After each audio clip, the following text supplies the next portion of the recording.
پروسه کال په دې ورځو باندې زموږ په دې کلي کې ډېر زموږ وروڼه بېګانو چې هغوی ژوندي وو نن هغوی د تورو خاورو لاندې پراته دي حقیقت دی بالکل او ستړې نه بالکل سبا به ستا او زما هم دغه حال وي بالکل موږ به نه یو په دې دنیا کې بالکل او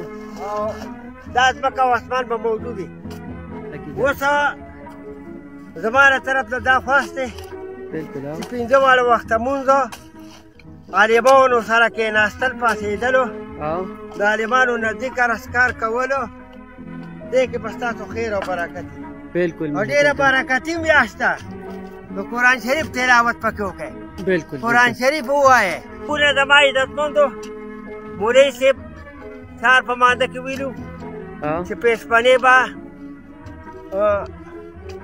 په باندې په څلور بجې باندې کېږي په باندې څلور ښه په کم په پنځه به بانګ ویلې کېږي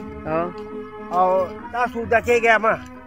او د مسافرو ته څه پیغام ورکول غواړئ محب ګل کاکا بلا مسافر دي که نه څوک په دوبۍ کې دي څوک په سعودي کې دي ای زما د دوبۍ وروڼو د سعودي وروڼو زما السلام علیکم وعلیکم السلام ډېر ډېر دوا سلام منظور کړئ تاسو مسافر یې ټولو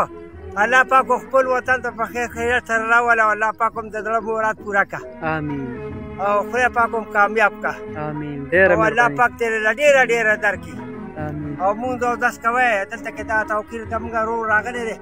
او ډېر ښه سړی دی او ډېر ښه انسان دی ادروپ حاجي صاحب خوښی دی او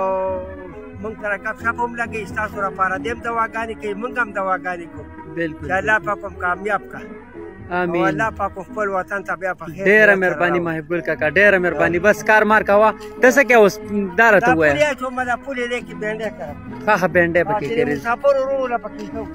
او دې له پکې کیسه کوو که نه بھائی دا محب ګل کاکا لګیا دی او محنت او مزدوري کوي او حلال رزق ګټي